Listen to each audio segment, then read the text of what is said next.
Assalomu alaykum do'stlar, men Ahad Xudayarov, fitness murabbiysi bo'laman. Bugungi kunda sport juda dolzarb masalalardan bittasi, lekin sportdan bizni har doim sportgacha bo'lgan proses uzoqlashtiradi. Hatto o'zimni ham. Deylik, tayyorlanish, kiyimni kiyish, uzoqroq manzilda sport zal bo'lsa, biz erinamiz har doim.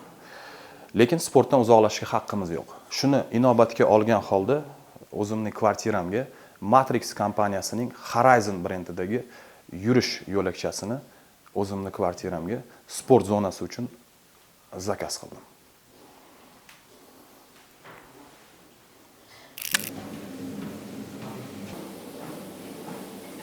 Do'stlar, albatta o'zimiz uchun, sog'ligimiz uchun, oilamiz uchun to'xtab qolmaymiz. Faqat oldinga yuramiz. Shuning uchun to'xtab qolma atlet, yo'lda ko'rishamiz. Baxtli bo'l.